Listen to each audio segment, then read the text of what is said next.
جب حضرت ابو بکر صدیق رضی اللہ تعالی عنہ مسند خلافت پہ متمکن ہوئے تو انہیں نبی بعد نبی اللہ نہیں کہا گیا، رسول بعد رسول اللہ نہیں کہا گیا، بلکہ انہیں خلیفۃ رسول اللہ کہا گیا، تاکہ حضور کی ختم نبوت کا جو عقیدہ ہے اس کی عملی توثیق ہو جائے۔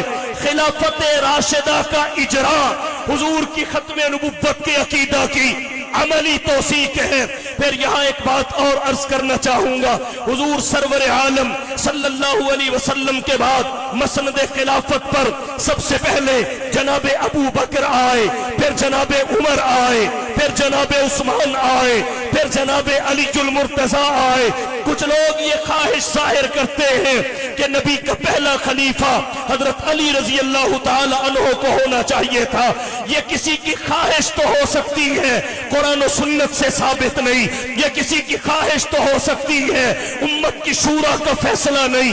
یہ کسی کی خواہش تو ہو سکتی ہے، رب کا نظام اور ترتیب نہیں۔ آپ کہیں گے کیسے؟ میں تمام نقلی دلائل کو ایک طرف رکھ کے فقط ایک عقلی دلیل آپ کی توجہ کی نظر کرنا چاہتا ہوں۔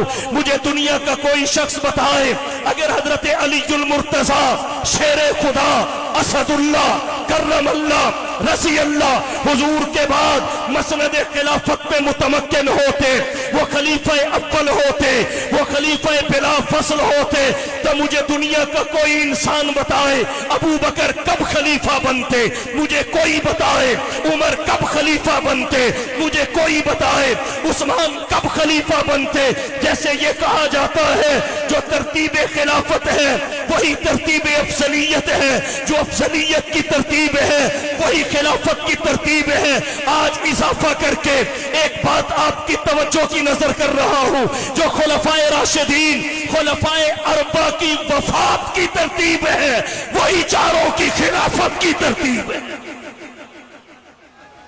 جو چاروں کی وفات کی ترتیب ہے وہی چاروں کی خلافت کی ترتیب ہے۔ آپ کہیں گے کیسے؟ اگر پہلے نمبر پہ حضرت عمر خلیفہ بن جاتے ابو بکر نہ بنتے، حضرت عثمان بن جاتے ابو بکر عمر نہ بنتے، حضرت علی بن جاتے ابو بکر عمر عثمان خلفائے ثلاثہ تینوں نہ بنتے۔ قربان اللہ کی حکمتوں پہ، قربان رسول اللہ کی وضاحتوں پہ، جس نے پہلے دنیا سے جانا تھا اسے پہلے خلافت عطا ہوئی، جس نے دوسرے نمبر پہ جانا تھا دوسرے نمبر پہ عطا ہوئی، جس نے تیسرے نمبر پہ جانا تھا تیسرے نمبر پہ عطا ہوئی، اور جس نے خلفائے راشدین میں سے چوتھے نمبر پہ جانا تھا چوتھے نمبر پہ عطا۔ یہ ترتیب خلافت بتاتی ہے، ترتیب وفات بتاتی ہے کہ ترتیب خلافت یہی ہے۔ بہرحال حضور سرور عالم صلی اللہ علیہ وسلم کے بعد خلافت کا اجراء، اس ترتیب سے پھر اجراء، یہ حضور کی ختم نبوت کی وضاحت ہے۔ اس سے آگے بڑھ کے خلفائے راشدین کی خلافت حضور کی ختم نبوت کو ثابت کرتی ہے۔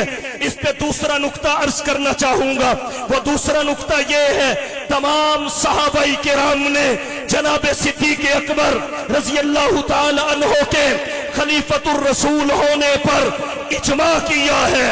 حضرت ابو بکر صدیق کے خلیفۃ الرسول ہونے پر اتفاق کیا ہے، ہر صحابی نے بیعت کی ہے، ہر صحابی نے حضرت ابو بکر صدیق کے ہاتھ پہ اپنا ہاتھ رکھا ہے۔ تو صحابہ کرام کا اجماع صدیق اکبر کی خلافت پہ اس بات کی وضاحت کرتا ہے کہ صحابہ کرام مصطفیٰ کے چلے جانے کے بعد کسی نبی کے پیدا ہونے کا انتظار نہیں کر رہے تھے، وحی کے آنے کا انتظار نہیں کر رہے تھے، انہوں نے اتفاق کر لیا تھا کہ محمد کے بعد نبوت نہیں خلافت آئی، حضور کے بعد نبوت نہیں خلافت آئے گی۔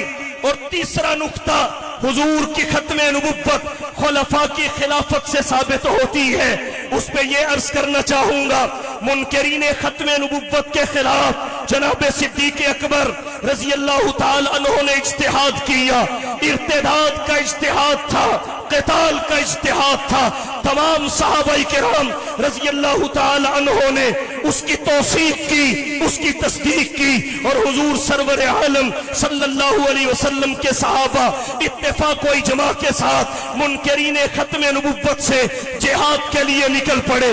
صدیق اکبر کے زمانے خلافت میں مسلمہ قذاب سے جہاد ہوا، وہ اپنے 30,000 کے لشکر میں واصل جہنم ہوا۔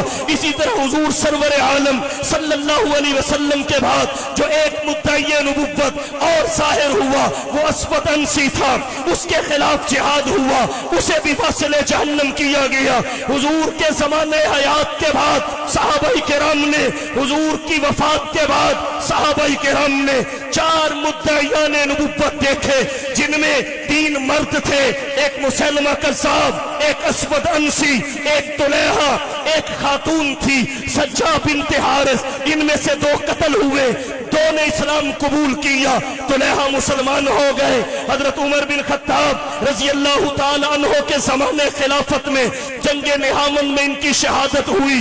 اسی طرح سجا نے مسلمہ قذاب سے نکاح کیا، جب وہ قتل ہوا شرمندہ ہوئی، اسلام قبول کر لیا، اس کا اسلام پہ مرنا ہوا۔